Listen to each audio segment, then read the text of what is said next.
I'm going to say a few words how we met, and it started when few of my friends started to tell me about you, and Jan, you have to meet Mario, and because I'm 12 years on my journey, and like I know many masters, and like every new master for me is a kind of pearl, so I'm collecting pearls.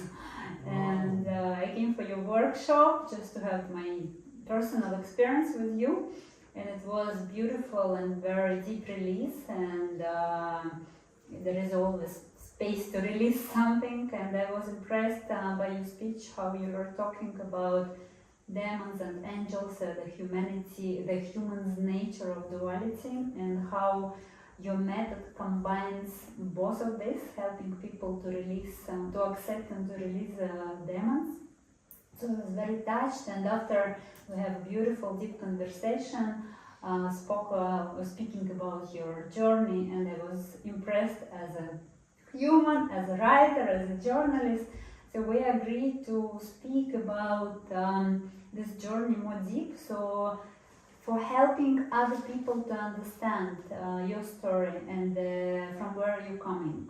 So could you please share with us a story how you became healer, how you understood your healing nature?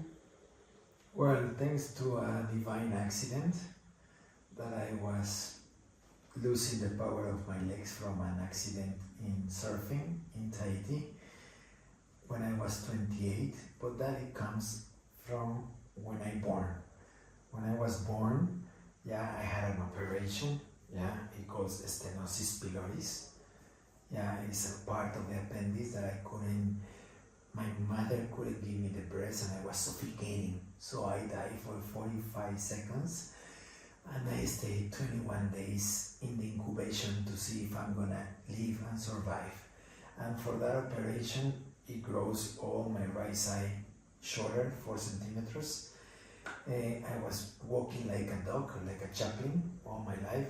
I didn't have a neck in this eye. I was having this neck, and I was having a blowing belly all my life, like a 5-month pregnant. And they put me, my favorite nickname was embryon. So embryon is just like a worm. It's not a human being or an animal. It's just something developed. And they called me embryon when I was 11, 12, 13, my teenagers. And in that season or in that time, you start having this ejaculation process. And for that operation, I had a very big trauma in my sexual energy, that it was very up, the operation, because the operation is here. As you can see, it's big, and it was very small, like a baby, like a nail, but and the appendix is lower, the belly button, the appendix now. But they do it when I was 5 days old, and it grows all the way up, and it pulls me all my prostata, testicles, and all this kind of sexual energy. So it was tight all my life. So I couldn't have ejaculation until my 18 years old. And that caused me precocious ejaculation for so many years. And that is what it caused me to understand more about how to touch the body, because I couldn't be with any women in my life. So I have to touch them and to make them feel different, because I couldn't use even if I have my parts, I couldn't use them. So after that, when I was 28, I had this accident, and thanks to that divine accident that I paralyzed, I was a salsa dancer, traveling all around the world, more than 80 countries, teaching, performance, salsa, competitions, because I choose dancing to people don't criticize me, to people don't make me feel bad. So when I was dancing with big pants, and they was seeing my legs, and I was dancing, and I was moving the shoulders, and with big blouses, and all this kind of baggy pants in that time, in the 90s, in the 2000s. And I start loving and forget about my nickname, because people, they don't call me anymore embryon. I get out of my country when I was 18 years old, and I didn't hear that name anymore. was happy when I was dancing and they didn't see my deformation in my body. Yeah, it was not ugly, but it was not balanced. It was not disgusting in a way, but it was not also beautiful. So that it gives me the most beautiful opportunity to get myself into healing. Because that accident, when I lose the power of my leg, I wanted to suicide. I wanted to suicide. It doesn't exist. Instagram, Facebook, nobody knows about my accident. I was crying. I say, oh, my legs, my legs, my legs. And I remember that after I came to 5 countries, Japan, Thailand, China, to get the cure, and I find it here in Bali, I didn't believe that I could not only walk or don't lose the power of my leg. You know, if I was walking straight, like for the first time in my life, I was not walking like a chaplain. For the first time in my life, I was not 4 centimeters shorter. I was the same. I have neck. I feel different. I see different.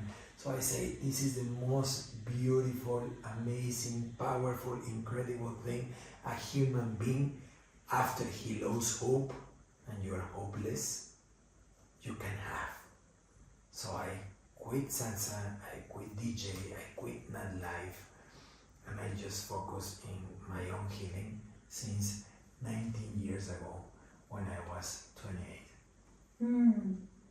And how then the story with woman started? So like first time you gave the session to some woman and then you realized that she is healed.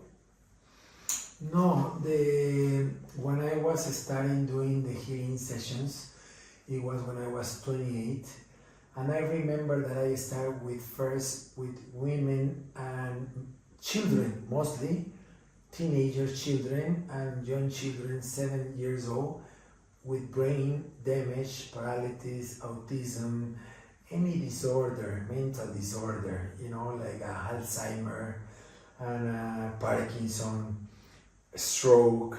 And I work with men and women and mostly children for 3 years. And I could see that they could move, even if they don't feel.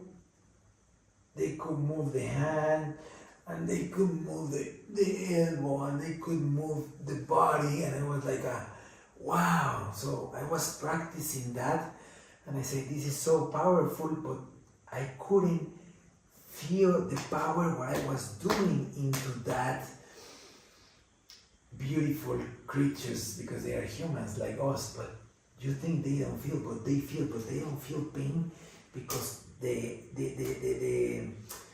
skin is stuck. So we call it the dead fascia. So I get used to work very strong. So after I start doing normal people, like we call normal, I call after this accident, I was part of the normal world before I was all deformed. And thanks to that, I start touching people.